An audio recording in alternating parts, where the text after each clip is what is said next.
Seja bem-vindo ao podcast Saber e Saúde, a URGS Explica. Hoje, como entrevistadores, nós temos a professora doutora Maria Flávia Ribeiro, o professor doutor Bruno Dutra Arbo, a doutoranda Vanessa Seglarec, o mestrando Fernando Sérgio Oliveira e as graduandas Amanda Cunha e eu, Thalia Gabriela. Do outro lado, como convidada, nós temos a psicóloga doutora Gabriela de Araújo. Estamos começando um novo podcast do Saber e Saúde. É um prazer para nós ter aqui uma convidada especial hoje, a doutora Gabriela Araújo. Agora, em seguida, ela vai contar para nós um pouco sobre o autismo e um pouco sobre a trajetória dela dentro dessa doença, né? Então, eu convido a doutora Gabriela a começar falando para nós um pouco da sua trajetória, para a gente poder conversar sobre o autismo, que é uma doença tão importante e tão, nos dias de hoje, com tantas dúvidas, né, que a gente vai tentar esclarecer hoje aqui, perguntando para a Gabriela sobre isso. Então, eu sou a Gabriela, eu sou psicóloga, né, de formação, e eu fui, assim que eu me formei, eu fui morar na França para estudar com uma psicanalista que trabalhava com detecção precoce de sinal de autismo. Então, eu fiz um percurso lá de mestrado e doutorado nesse campo. Meu campo de estudo tinha a ver com os irmãos de crianças com autismo, assim, tentando achar sinais de autismo também nos irmãos. Essa ideia de poder fazer uma identificação cada vez mais precoce, pensando nas intervenções e melhorias, assim, né, de promoção de saúde. Isso foi nos anos 2000, antes de 2010, ali, 2007, 2008, 2009. Digo isso porque acho que de lá para cá, mesmo que não se passaram, né, 10 anos, não é tanto tempo, supostamente, mas em termos da produção ligada ao campo do autismo, muita coisa mudou, assim, né. E atualmente, então, estou aqui em Porto Alegre, aí onde eu não estou vinculada a nenhuma instituição nesse momento, e tenho um consultório particular onde eu atendo, né, crianças com autismo, mas também outras questões de sofrimento psíquico da infância. Depois eu posso, então, né, vou passar meu e-mail, caso fique alguma dúvida dessa nossa conversa. O meu e-mail é gabrielaxdearaújo@hotmail.com. Depois a gente escreve. É um prazer para mim estar aqui, poder conversar com vocês e esclarecer, né, coisas desse campo que é tão cheio de questões. Muito obrigada, doutora Gabriela. Agradeço desde já por ter aceitado o nosso convite. E iniciamos assim com o básico. Gostaríamos que a doutora explicasse para nós e para todos que estão nos ouvindo nesse momento o que é o autismo. Então, o autismo hoje é concebido como um transtorno do neurodesenvolvimento, né? Tem muitas pessoas que vão pensando, bom, falo depois do que as pessoas vão dizer, mas ele mudou muito, né, em termos da concepção, foi algo que mudou muito desde as primeiras formulações até hoje. Quando ele foi concebido, formulado enquanto entidade patológica, assim, foi em 1943, com o Kanner, que estabeleceu ali algumas distinções em relação ao quadro de esquizofrenia infantil. E aí começaram a aparecer um pouco depois disso os primeiros manuais de psiquiatria, os DSMs, e no início não aparecia o termo autismo, ele era considerado só como um sintoma dentro da esquizofrenia e da paranoia. Hoje em dia a gente está no 5º, né, manual do DSM, e foi só no 3º que o autismo começou a aparecer como uma categoria. E hoje ele né, a gente tem ali no manual de psiquiatria, no DSM-5, dentro dos transtornos do neurodesenvolvimento, então é onde o autismo está configurado, chama-se os transtornos do espectro do autismo, né? E essa é a grande categoria, e acho que é por conta dessas mudanças diagnósticas, né, que hoje em dia a gente tem um aumento considerável, assim, né, em termos de número de diagnóstico de prevalência do autismo. Temos, muito recentemente, cada vez mais, as pessoas com autismo ocupando lugares de protagonista, né, seja as associações de pais, que começam já desde alguns anos para cá, mas cada vez mais, hoje eu sigo, por exemplo, nas redes sociais, uma série de perfis de pessoas autistas falando, né, a partir disso, né, assim como acho que em tantos outros campos, a gente tem avançado muito em relação a pensar o autismo não mais como uma doença, mas como uma posição subjetiva, assim, uma forma de estar no mundo, é como eles se definem. Tanto que tem um grande grupo que não quer que o autismo seja tratado, que seja alvo de intervenção, no sentido de não buscar uma cura para o autismo, mas sim que sejam pessoas que possam ter mais suporte social, assim como, né, outras pautas da deficiência, de que a ideia da deficiência não é um problema da pessoa com deficiência, e sim da sociedade, né, de oferecer acessibilidade, meios de suporte. Também as pessoas com autismo defendem isso, né, que a gente possa ser uma sociedade mais inclusiva e oferecer mais suporte, mas não tem intenção de cura. Então, hoje a gente fica nisso, entre um campo de forças, por exemplo, que pensa o autismo mais como uma patologia, outros que pensam como um transtorno do neurodesenvolvimento, e as pessoas com autismo, muitas que se apresentam ao autismo como uma posição, uma forma de estar no mundo, né? Eu queria fazer uma pergunta que é até que eu ignoro mesmo, assim, de fato não sei, assim, que há um espectro autista, né? Que há vários tipos de autismo. Não sei se tu poderia explicar para nós, assim, como que eles se diferenciam, ou se tem como fazer essa diferença entre eles de forma clara, e se tem algum que é mais grave, digamos, e outro que é menos grave, daria para abordar dessa forma? Sim, quando a gente estava, voltando a isso que eu falei do DSM, né, se a gente para pensar na versão anterior do manual, a gente tinha os transtornos invasivos do desenvolvimento, e aí dentro desses transtornos tinha síndrome de Rett, transtorno do autismo, síndrome de Asperger, e mais outras duas que eu não me lembro bem, transtorno de desenvolvimento não especificado, e mais uma que eu não me lembro. E aí, então, eram, digamos, categorias à parte. Nessa nova formulação, que é isso, chama o transtorno do espectro, e aí a ideia tem a ver com o quanto... São duas características principais que definem, né? A questão de movimentos repetitivos e estereotipados e problemas na interação e na comunicação social, assim.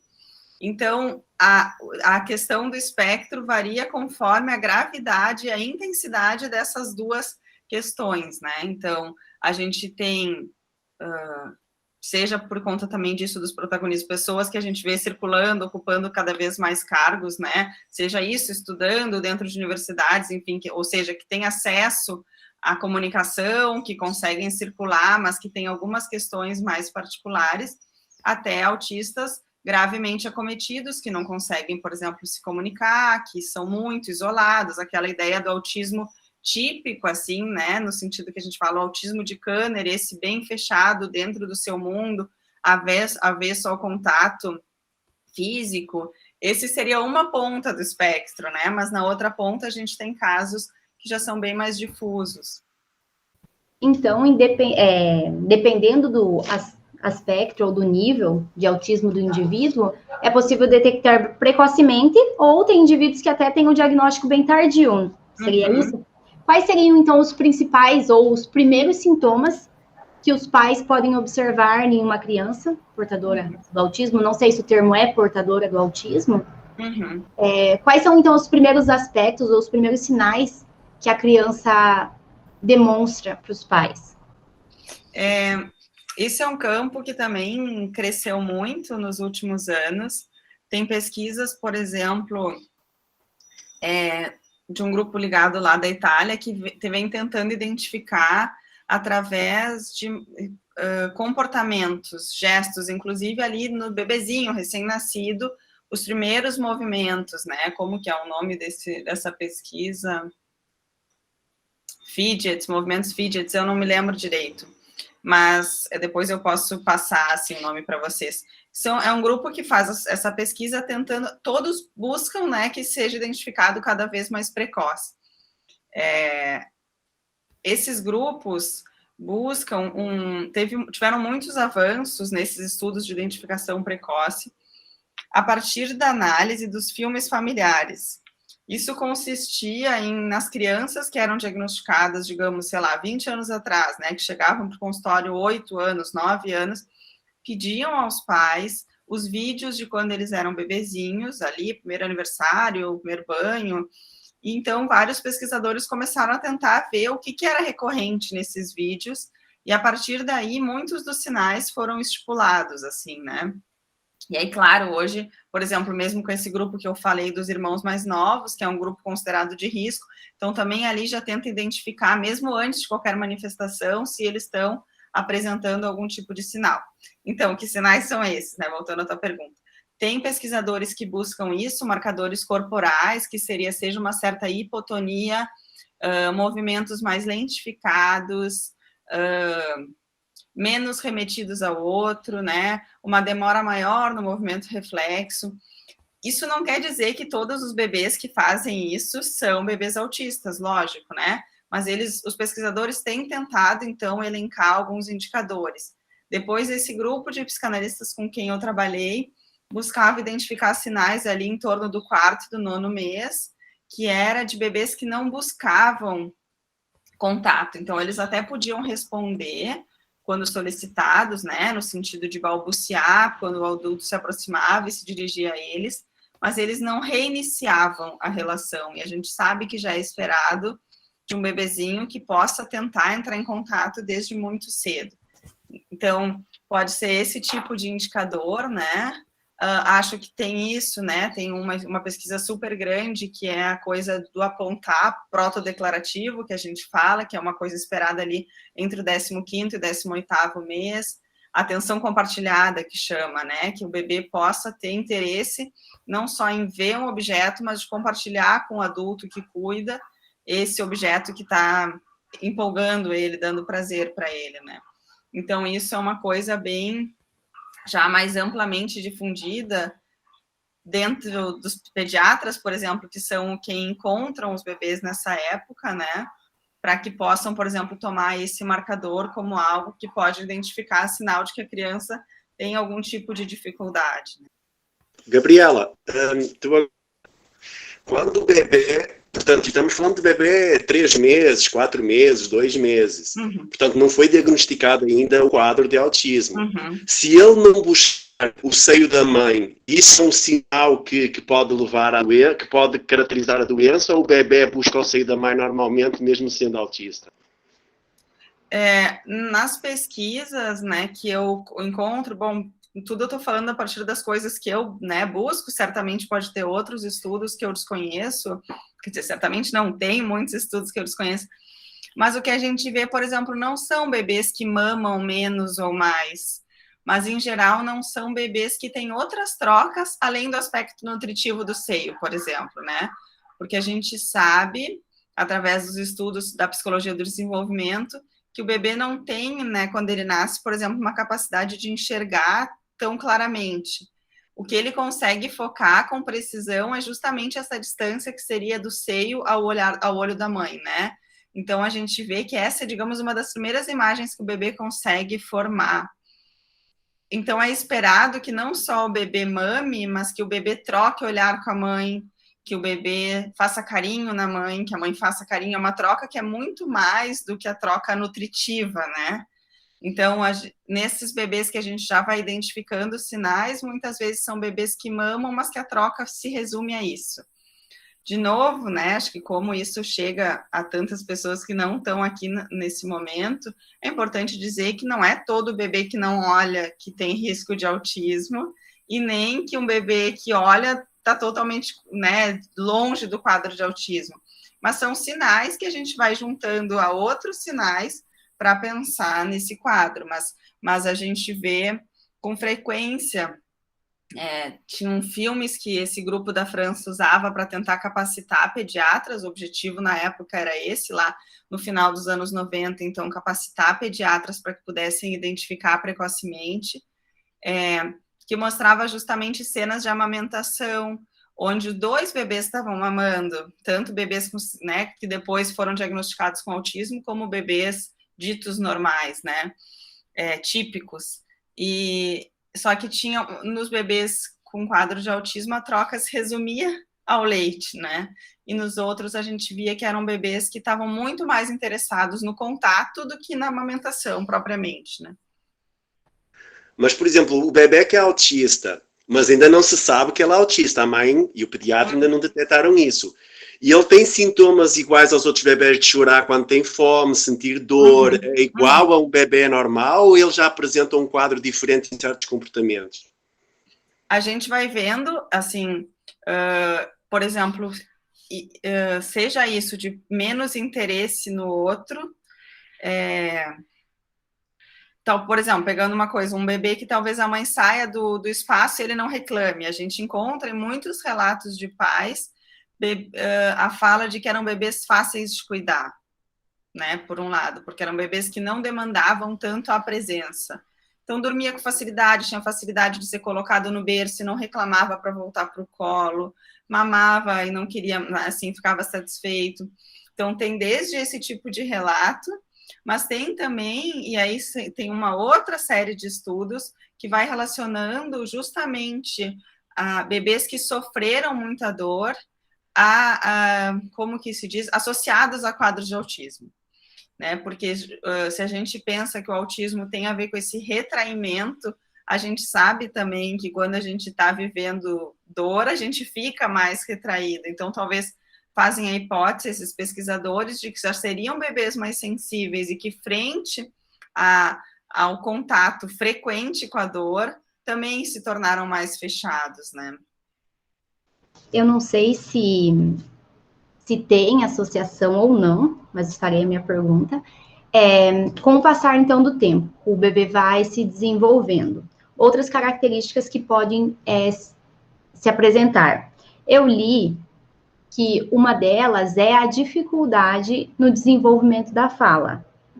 Não sei se é real, mas não sei se é válido nesse caso, que a criança acaba apontando mais, não falando muito, ela tem um atraso, assim, no desenvolvimento dessa fala, e também em relação à irritação.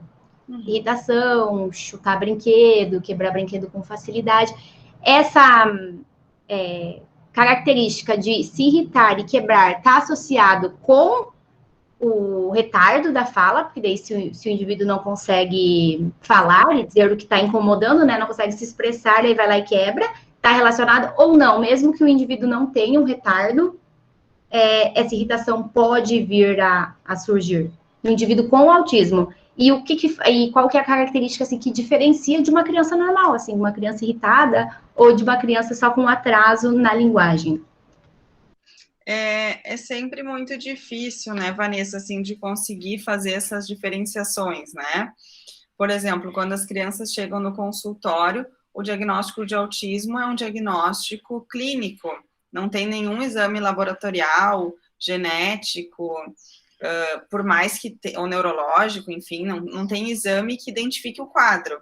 O exame pode e nos ajuda muito a elencar outros sintomas que costumam ser associados com o quadro, né? Então, às vezes chega, por exemplo, uma criança muito irritada, uma criança que não fala, né? Então, pegando, né, essas duas coisas que tu diz, e a gente vai limpando, assim, né? Não são diagnósticos que a gente faz em 5 minutos, a gente toma alguns encontros para conseguir pensar nisso, porque às vezes, bom, a criança está irritada porque não consegue se expressar, e aí a partir do momento que a gente dá recursos para ela se expressar, e o campo do autismo é um campo que conversa muito com as tecnologias assistivas, com as comunicações alternativas, que é o que eles dizem, assim, a gente vai pensando no autismo com a diferença entre os autistas com o quanto de suporte cada um precisa. Então, bom, se ele consegue se expressar de um outro jeito, seja pela fala ou por uma questão de comunicação alternativa, se essa irritação cai, então talvez fosse só um transtorno de fala, a gente vai vendo conforme a coisa avança, assim, né? Os pais, normalmente, quando nos procuram, claro, a gente entende, gostariam de um diagnóstico o mais rápido possível, mas esse diagnóstico muitas vezes é feito com o avanço do tratamento, que daí a gente vê, não, né? Se a coisa, por exemplo, parou de existir, se curou, não era autismo, porque o autismo, né, não tem uma cura, assim. Então, bom, daí o que a gente pode fazer é fazer com que a pessoa tenha uma vida com menos sofrimento, com mais possibilidade de circulação, que ela possa ter todas as ferramentas que todo cidadão tem para circular socialmente, né, para ocupar todos os espaços, mas que ela não vai deixar de ser autista, né? Gabriela, tendo em conta isso que a Vanessa perguntou e as tuas respostas, eu tenho também uma curiosidade que é o seguinte. Qual é a diferença de fazer um diagnóstico, por exemplo, aos 2 anos, ou 3 anos, ou 4, estou chutando, e fazer aos 10? Quanto mais precoce o diagnóstico for feito, qual benefício se traz para a criança? Isso também é um campo de muita desavença.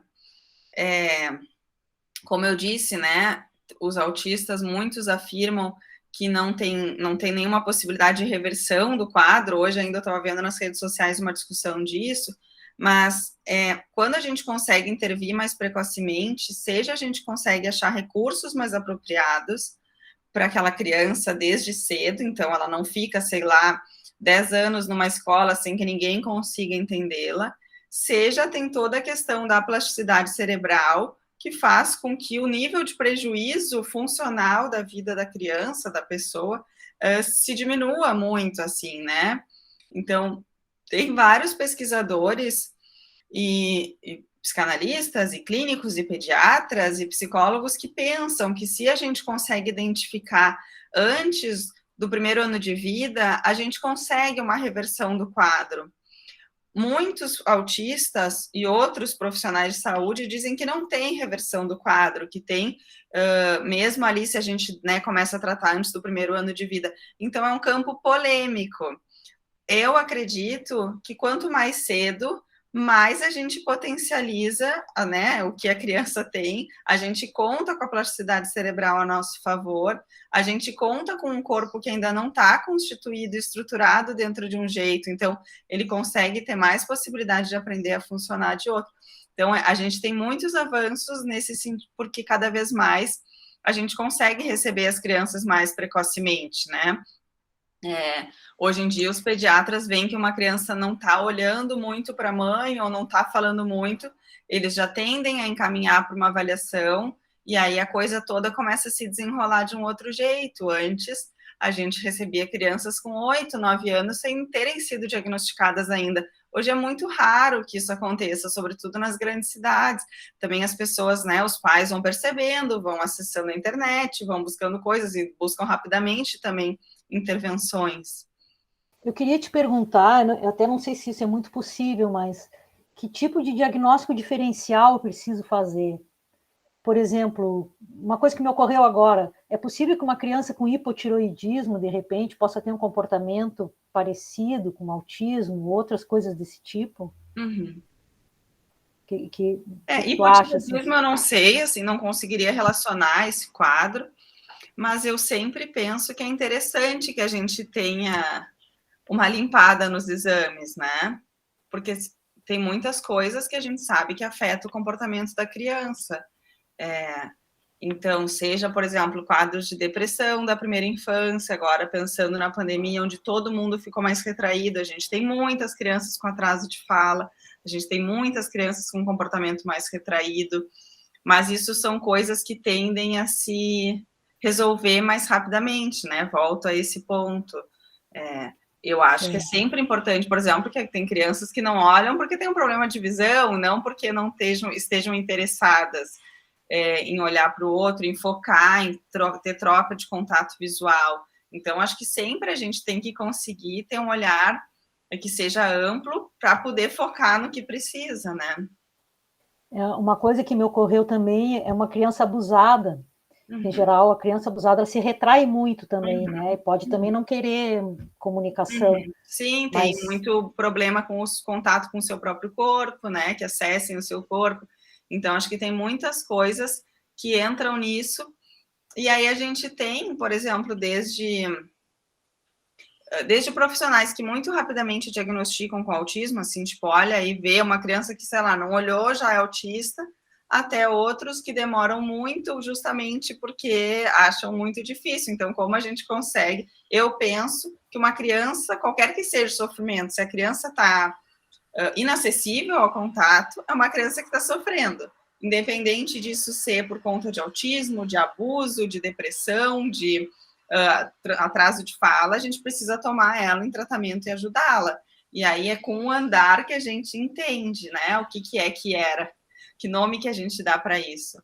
Só que, claro, para que a gente possa, por exemplo, se a gente pensa em termos de SUS, uma criança só pode estar sendo atendida dentro de um CAPS ou dentro de uma PAI se ela tem um diagnóstico, ela não pode ser atendida sem diagnóstico.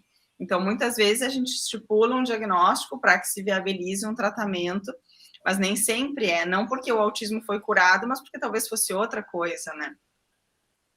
E tu poderia falar para nós um pouco, assim, de como é esse tratamento, quais são as intervenções que se faz, ou que tipo de profissional que é envolvido nessa equipe para poder tratar a criança? Eu sou psicóloga, né? Então a intervenção que eu costumo fazer tem a ver com pensar outros jeitos da criança se expressar, né? Outros jeitos da criança encontrar prazer, outros jeitos da criança conseguir brincar, que acho que é um dos profissionais que fazem parte do desenho de tratamento do autismo. Um estudo que tem me interessa, a gente tem muita coisa, tem a fonoaudiologia, que é super importante, tem a fisioterapia, que é super importante, tem a terapia ocupacional para pensar as rotinas, tem a musicoterapia, a ecoterapia. Eu tenho gostado muito do trabalho, que é uma pesquisa mais, enfim, é recente para mim, talvez mais recente ainda, assim, que é a questão da integração sensorial.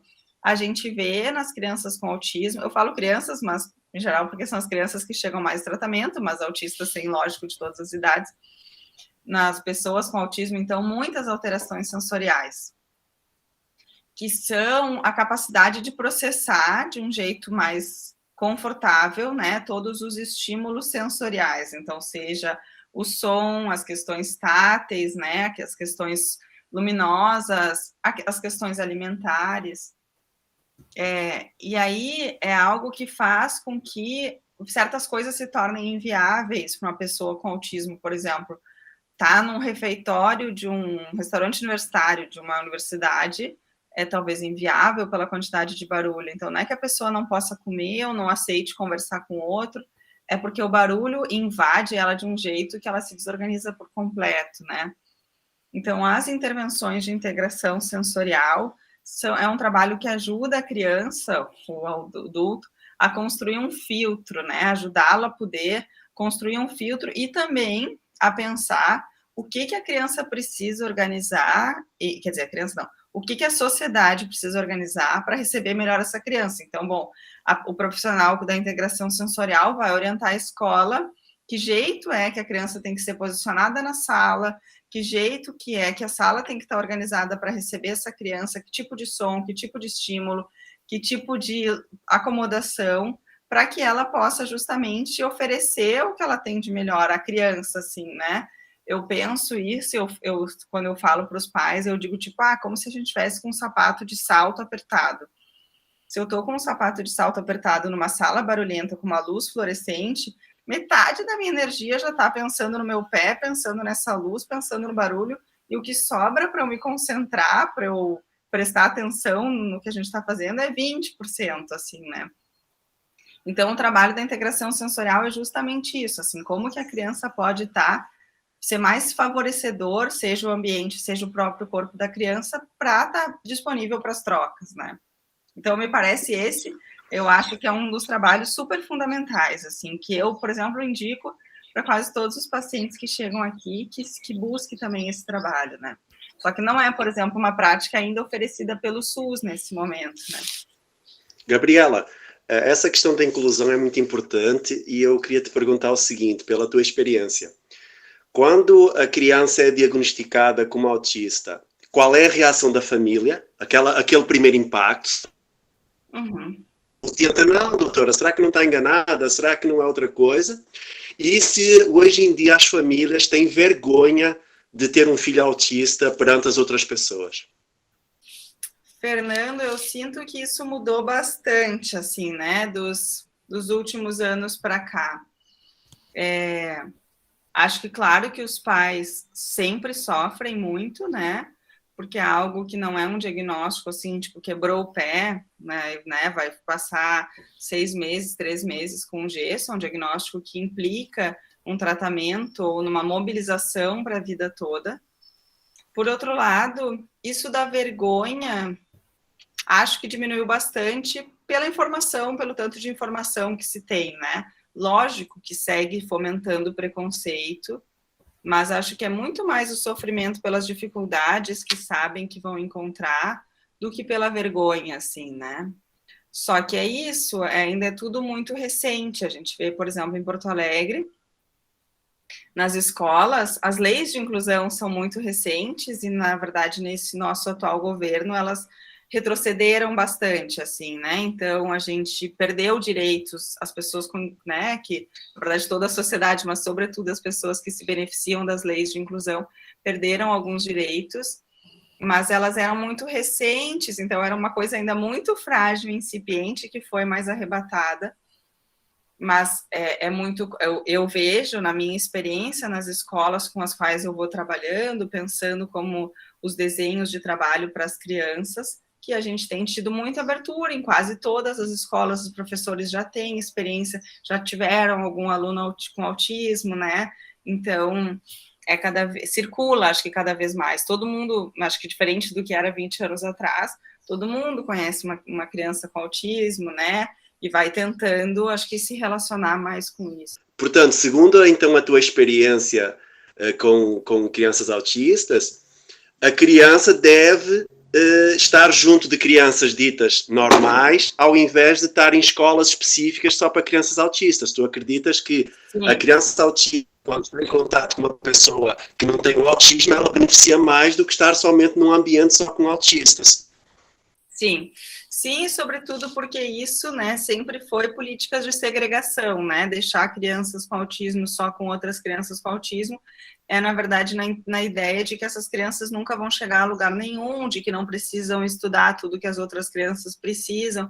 Quando a gente coloca crianças com autismo em classes normais, digamos, né, da educação regular, a gente supõe que a escola tem que se adaptar a conseguir ensinar tanto as crianças que aprendem e falam normalmente, como as crianças que têm que usar uma comunicação alternativa, assim como tem que fazer acomodações para a criança que não enxerga ou para a criança que não escuta, né?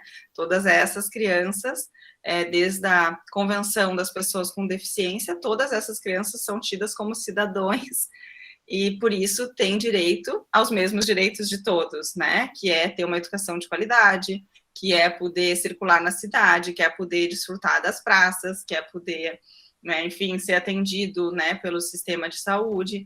Então, que é poder, né, ser tomada como alguém pensante, digno de valor. Então, é um trabalho que é a escola e a sociedade que tem que fazer para conseguir receber essas crianças que exigem diferentes necessidades especiais, né? Sim, exato, até porque são crianças normais, iguais a todas as outras, porém com alguma deficiência.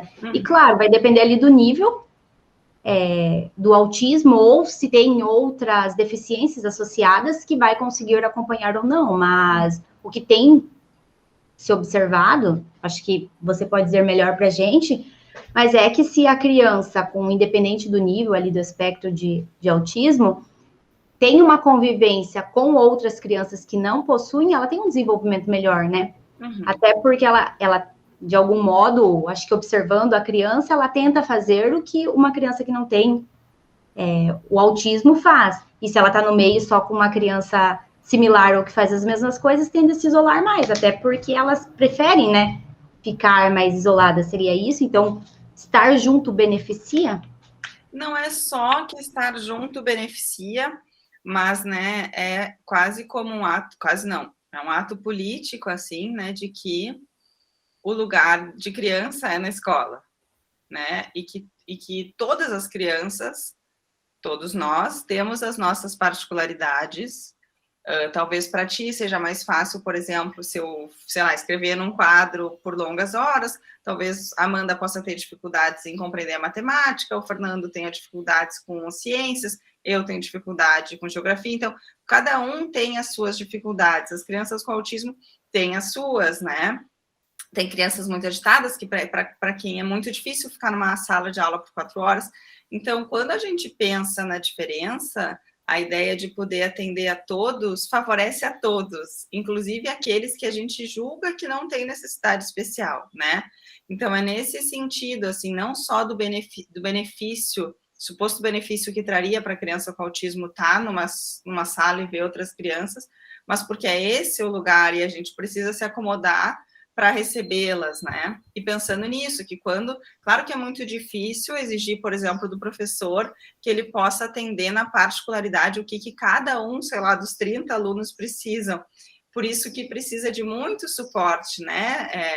Precisa de rede, que a escola tenha acesso e apoio de classes de educação especial, de secretarias de educação especial. Então, acho que é um desenho que vai se fomentando com vários pilares, porque a gente não pode também deixar, sei lá, para a professora que faça todo esse trabalho. Mas acho que é isso, quanto mais inclusiva a escola, a sociedade, o centro de saúde for, não é melhor só para as crianças com necessidades especiais, é melhor para todos nós, né? E, como foi dito, né, não são só as crianças, né? Existem pessoas com autismo em diferentes idades. Uhum. Partindo do pressuposto partindo da convicção de que existem diferentes aspectos do autismo, um indivíduo com uma idade, sei lá, adolescente ou adulto já, às vezes acaba percebendo que tem alguma característica diferente, ou alguém acaba falando para ele que ele é diferente em algumas características, ele acaba procurando aqueles testes de internet, sabe? Aqueles testes que dão um nível, o aspecto de autista, de coisa assim. Enfim, é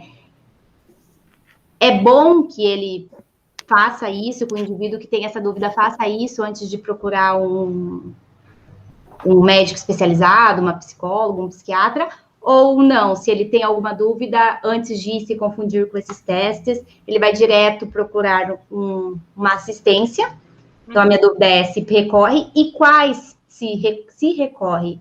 Se é possível recorrer a esses testes, qual que é o mais adequado? Porque hoje, se você digitar na internet, surge 1 trilhão de tipos de teste. Tem o teste adaptado, tem o teste que eles utilizam nomes de institutos conhecidos mundialmente, né, de instituições conhecidas, mas que, se eu fizer o teste de todos, cada um vai me dar uma característica diferente, um nível diferente, né? Então, é real, é possível recorrer a esses testes se está com alguma dúvida, qual que é o mais indicado, ou o melhor é procurar uma assistência mesmo. Eu não conheço muito, assim, a fundo esses testes, acho que é algo que circula muito, assim, e as pessoas, colocam palavras-chave e tem muita informação, tipo, não troca de olhar, é autismo, né, dificuldades na relação, é autismo. A gente sabe que a gente preencheria critérios para várias patologias, né, através desses testes, mas eu fico pensando se isso pode, talvez, ser algo que ajude as pessoas a, na sequência disso, ir buscar ajuda.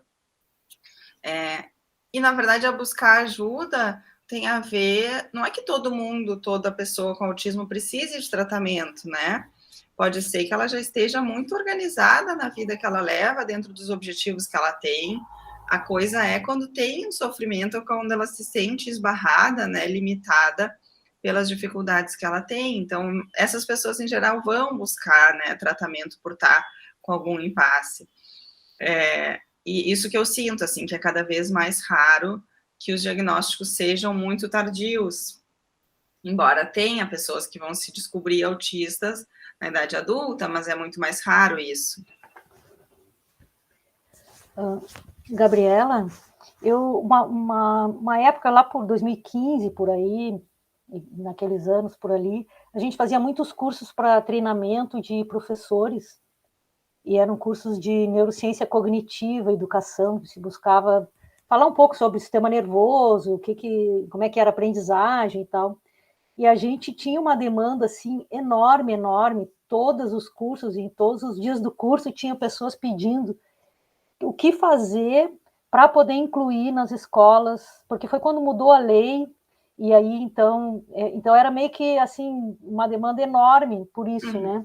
A gente tentava ajudar e tal, mas eu não sei se existe, na verdade eu queria te perguntar isso, se existe algum programa organizado, sistematizado de formação de professores quanto a esses aspectos, assim, de como lidar com não só com autismo, mas com outras situações de inclusão em que o professor fica...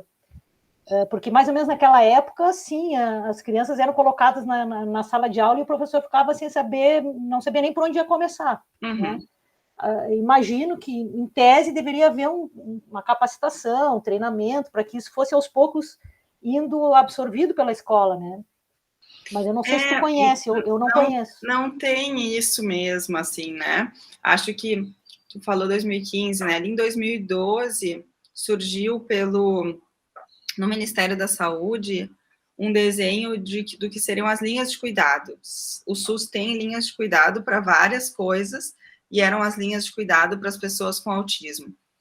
Então, é um documento que existe hoje, uma cartilha, digamos, né, que faz todo o desenho de atendimento e da rede, né, então, de como deveria ser o contato né, digamos, do âmbito da educação com o campo do âmbito da reabilitação, do campo psicossocial.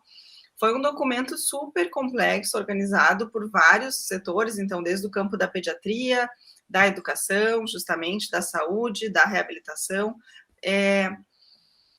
No mesmo momento, lá no Ministério da Saúde, se organizou um outro documento, que era, então, as diretrizes do atendimento da pessoa com autismo, que também é uma cartilha que está em vigor, e que daí tinha a ver mais com a questão da reabilitação.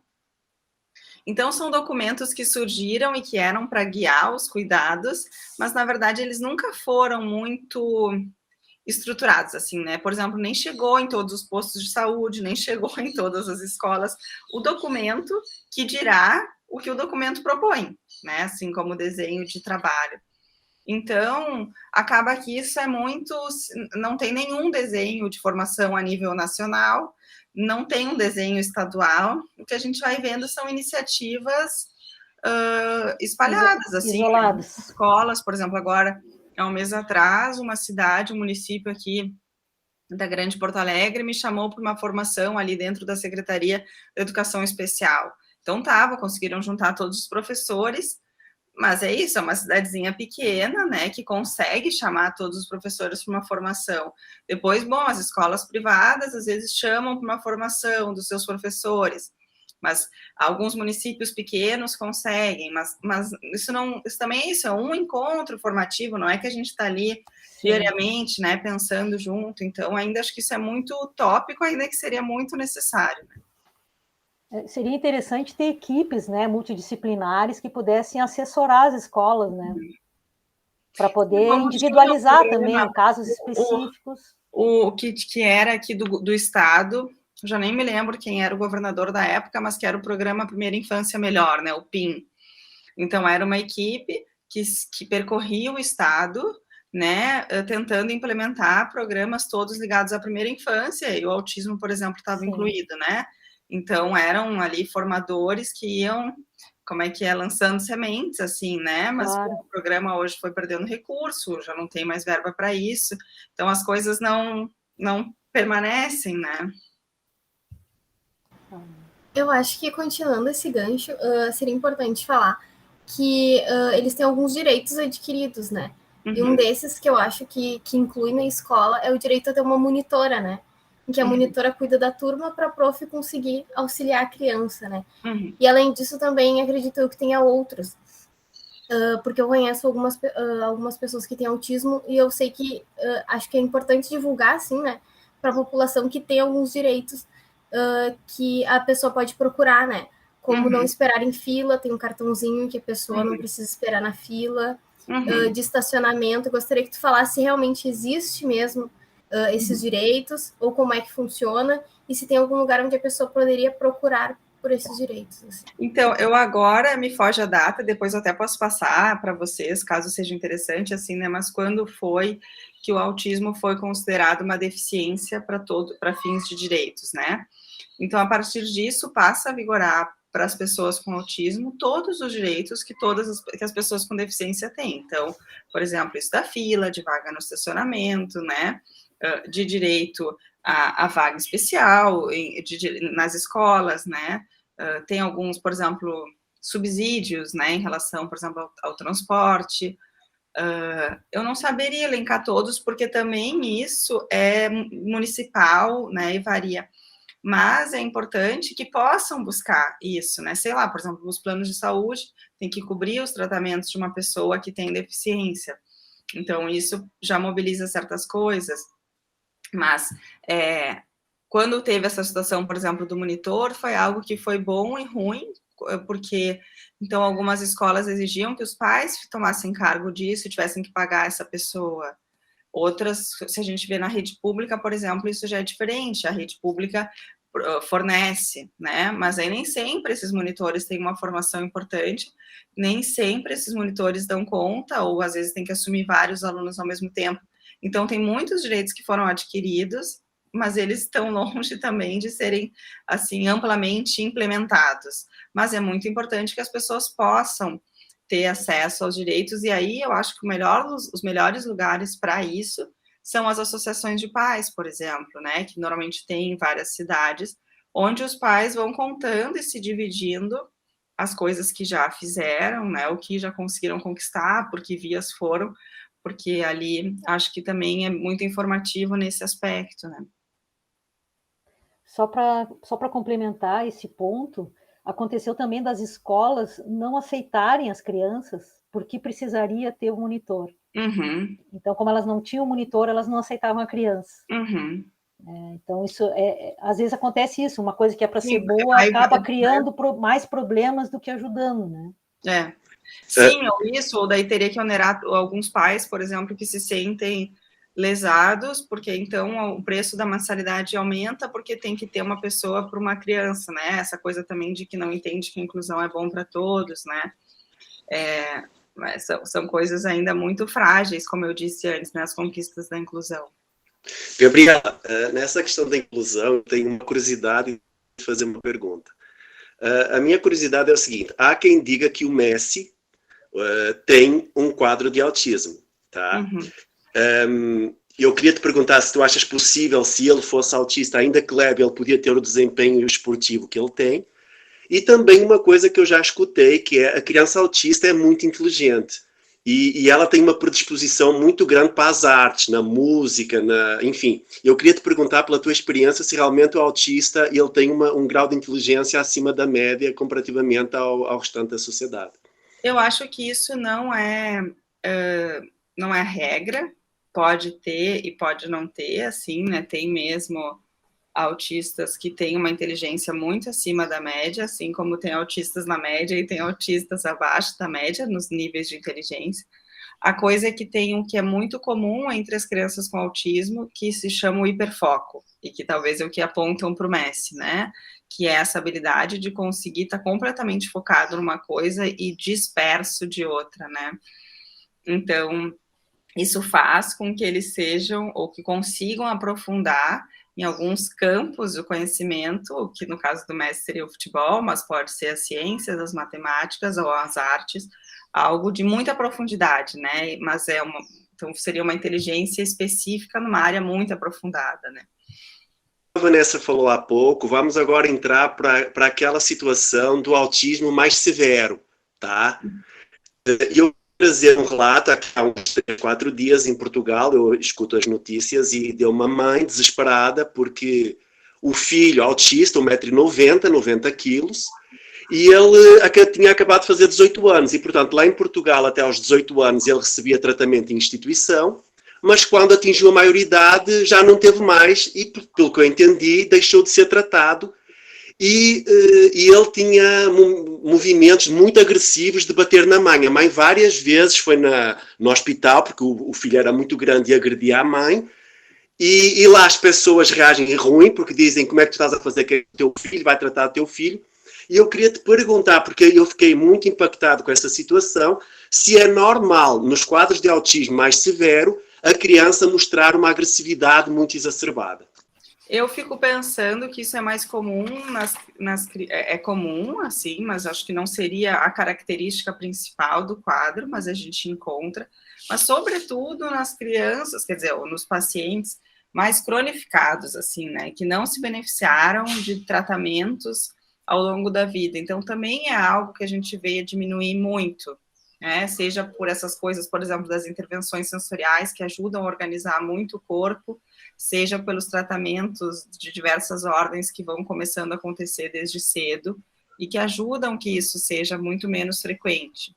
Por outro lado, acho que também acontece aqui na nossa realidade, que a gente tem muito mais oferta de tratamento para a primeira infância e adolescência do que para a idade adulta, né? A gente não tem muitos espaços de tratamento no Brasil para uma pessoa depois de 18 anos. Bom, nós permeamos, assim, vários pontos do autismo e não falamos ainda quais são as causas ou o que pode levar a uma criança a desenvolver o autismo. São apenas questões genéticas ou existem outras? Não tem, até hoje, nenhuma causa definida. A gente sabe, né, início de que é um transtorno neurodesenvolvimental, que tem uma complexidade de fatores que determina. Então, a gente sabe que tem elementos genéticos, a gente sabe que tem elementos metabólicos, a gente sabe que pode ter alterações neurológicas, mas a gente não consegue, não tem uma causa definida, assim, tem vários estudos, né, sei lá, que falaram de vacinas, tem outras hipóteses que falam que é intoxicação eletrônica, mas nenhuma dessas se sustenta, assim, né, como sendo a causa. Acho que todos os estudos sérios sabem que é uma complexidade de fatores que a gente não consegue ainda determinar, ainda que saiba que conta com tudo isso, assim, não tem um gene, né, que causa o autismo, tem alguns genes que são mais, alterações em alguns genes, ou grupo de genes que são mais frequentes, mas eles nenhum estudo até hoje foi conclusivo nesse ponto. Então, hoje, se a pessoa quer saber se o filho ou alguém é portador de autismo, não adianta fazer mapeamento genético, porque não existe, então, um gene específico que vai dizer, ó, é autismo igual fazer um mapeamento genético para dar ou alguma outra patologia, né? Não. Adianta para ver se tem algum outro tipo de comprometimento associado, porque tem várias patologias genéticas que são associadas a quadros de autismo, mas não é por ali que vai saber do quadro do autismo, né, dessa criança em questão. Daí, repetindo, é um diagnóstico sempre clínico, né, a partir da sintomatologia e das coisas que a criança vai apresentando, mas tem quadros associados. Eu queria te perguntar, Gabriela, por que essa questão da vacina causar autismo foi uma coisa que se propagou tanto e chegou a impedir, inclusive, pessoas de se vacinarem partindo dessa premissa, assim, de fato houve um estudo. E qual foi a questão que aconteceu aí que permitiu se espalhar uma notícia desse tipo? Assim, do que eu sei, né, são coisas financiadas por interesse da indústria farmacêutica, assim, né, e que foi de que seria um medicamento que ajudaria também, né, na oposição disso. Mas não tem muita clareza do que é que fez isso. Tem alguns livros, tem um livro bem interessante sobre a história do autismo, que vai apontando coisas disso. Eu não tenho muita clareza, assim, do que eu lembro tem a ver com essa coisa da indústria farmacêutica, de interesses que não são a ciência ou o benefício da população, assim, né, mas que rapidamente encontraram divulgação na mídia e se difundiu mesmo. Muita gente, de fato, parou de vacinar por um tempo, né. Bom, então, até agora, muito obrigada, Gabriela, pela sua participação, esclareceu muito para nós e para quem irá nos escutar. E qualquer dúvida que surgir posteriormente, ou se o pessoal que nos escutar quiserem saber alguma coisa, eles podem estar mandando as perguntas para nós e no futuro, se a gente tiver uma oportunidade de marcar e você tiver disponibilidade, a gente repassa essas perguntas e fazemos um outro bate-papo. Muito obrigada. Fico super à disposição para a gente seguir conversando. É isso aí, Gabriela, a gente te agradece muito, tá? Só para reforçar que o nosso projeto é um projeto de divulgação de ciência, né? Então, a gente se coloca à disposição e, se for preciso, parcerias para divulgar questões científicas relacionadas a isso ou outras coisas, tu pode sempre contar com a gente. Obrigada, gente. Bom trabalho. Parabéns pelo trabalho de vocês.